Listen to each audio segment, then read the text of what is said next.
BR Ambedkar Konaseema జిల్లా రామచంద్రపురం నియోజకవర్గ joint action committee ఆధ్వర్యంలో దాదాపు 9 మండలాలు 3 మండలాల్లో 9 పాస్టర్స్ ఫెలోషిప్ తరపున ఈరోజు శాంతి ర్యాలీ కీర్తిశేషులు పగడాల ప్రవీణ్ గారి విషయంలో న్యాయసమ్మతమైన విచారణ జరగాలని ప్రభుత్వాన్ని మేము మరి విన్నవించడానికి ఈరోజు ఆర్టీఓ ఆఫీస్కి రావడం జరిగింది.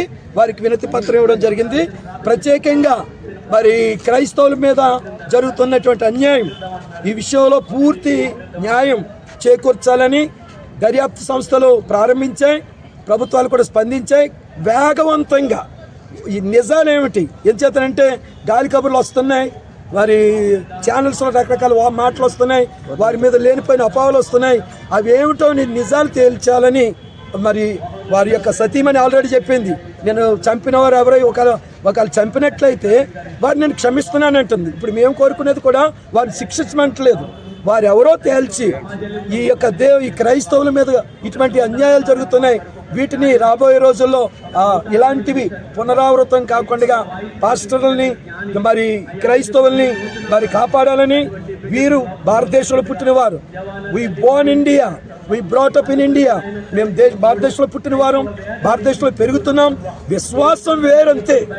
ఆ విశ్వాసం గురించి అన్యాయంగా ప్రజల్ని ఈరోజు ఒక మంచి నాయకుడు, మంచి సమర్థుడు, ఒక ప్రొఫెసర్, మంచి జ్ఞానవంతుడిని మేము కోల్పోయామని క్రైస్తవ లోకంలో చాలా విచారం వ్యక్తం చేస్తూ మాకు న్యాయం కావాలని ఈరోజు అనేకమైనటువంటి పార్టీలు మాకు సంఘీభావం తెలియజేస్తాయి. వారికి కూడా వందనాలు తెలియజేస్తూ మరి మా మాటలు ముగిస్తూ ఉన్నాం.